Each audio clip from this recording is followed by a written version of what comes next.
When we use the deploy command in BIDS, there are several project properties that control deployment behavior.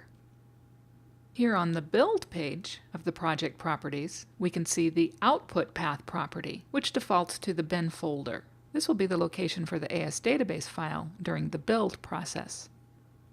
Then we have properties on the Deployment page of the project properties.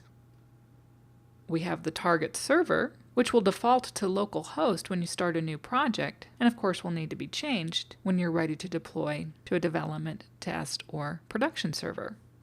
The database name defaults to the project name, but you can change this as necessary. Then we have processing options. As you can see, the default is default, and with this option, Analysis Services will only process the dimensions and the cubes if they're impacted by any changes that you've made. So in addition to the default option, we have the Do Not Process option. And in that case, when you use the deploy command, you can prevent Analysis Services from automatically processing any item that's changed. If you have a large database, that can help you save time. Then you can process on a scheduled basis or start the process manually at your own convenience.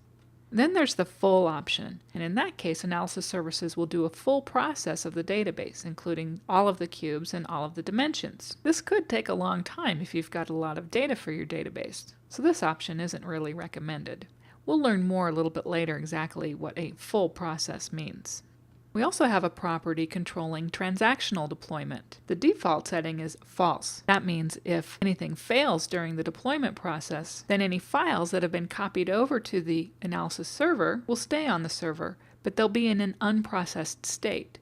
So that means we won't be able to browse our dimensions or browse our cube depending on what it was that we were trying to deploy. And usually when we're deploying from BIDS, we're deploying to a development or to a test environment, so it's usually okay to leave our objects in that unprocessed state. The other option is to set this value to true. That means both the deployment of changes and the processing are considered to be a single transaction.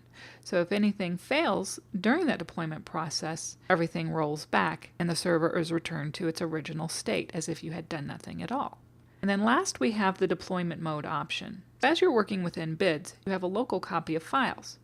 But remember that deployment copies those files over to the data folder of Analysis Services. When we use the Deploy Changes Only option, the deployment process compares the files on your local workstation to the files that are on the Analysis Services server and checks for changes. Anything that has changed will be copied over and processed, in addition to any dependent objects.